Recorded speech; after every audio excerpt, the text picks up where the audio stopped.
আসসালামু আলাইকুম viewers, welcome back to my channel Tuya easy কিচেনে আপনাদের সবাইকে স্বাগতম। আজ আমি তৈরি করে দেখাবো ম্যাঙ্গো জেলি পুডিং। খুবই মজার একটা রেসিপি এবং খুবই সহজ একটা রেসিপি। সহজভাবে করে দেখানোর চেষ্টা করেছি। আশা করি আমার রেসিপিটা আপনাদের ভালো লাগবে। চলুন মূল রেসিপিতে যাই।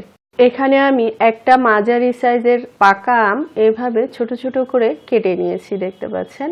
এখন আমি আমগুলো একটা ব্লেন্ডার জগে নিয়ে নিলাম। চিনি দিয়ে দিলাম হাফ কাপ, পাউডারের দুধ দিয়ে দিলাম হাফ কাপ, পানি দিয়ে দিলাম 1 কাপ।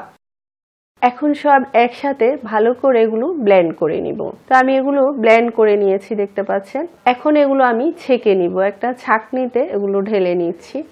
জগটা ধুয়ে আমি 1 কাপের মতো পানি দিয়ে দিলাম। এখন সব একসাথে ছেঁকে নিচ্ছি ভালো করে। একটা আম আর 2 কাপের মতো পানি দিয়েছি। আপনারা চাইলে এখানে গরুর দুধ ইউজ করতে পারেন। গরুর দুধ যদি ইউজ করেন সেই ক্ষেত্রে পানি দেওয়া লাগবে না। তো আমি ছেঁকে নিয়েছি, দেখতে পাচ্ছেন। কর্নফ্লাওয়ার দিয়ে দিচ্ছি 2 চা চামচ, আগার আগার দিয়ে দিচ্ছি 1 চা চামচ।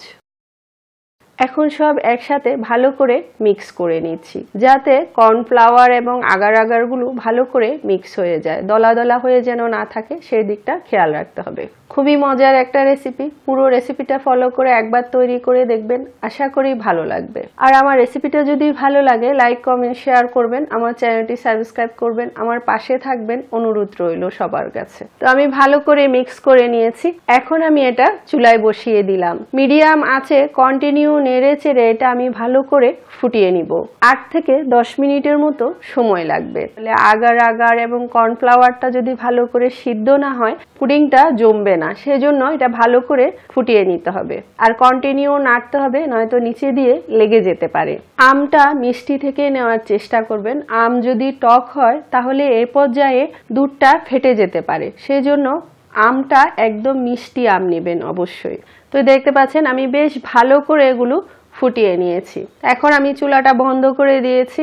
আর এখন গরম গরম যে পাত্রে সেট করব সেই পাত্রে এটা ঢেলে নিচ্ছি।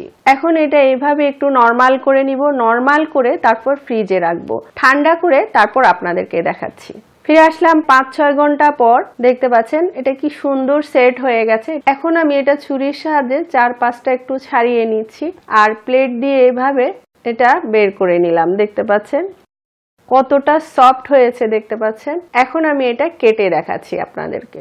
খুবই মজার একটা রেসিপি, মুখে দেওয়ার সাথে সাথে এটা মিলিয়ে যাবে, এতটাই মজা। পুরো রেসিপিটা ফলো করে একবার তৈরি করে দেখবেন, আশা করি ভালো লাগবে। ফ্যামিলির ছোট বড় সবাই খুবই পছন্দ করবে, বারবার রিকোয়েস্ট করবে আপনাকে এই রেসিপিটাই তৈরি করার জন্য। দেখতে পাচ্ছেন কতটা সফট হয়েছে এটা।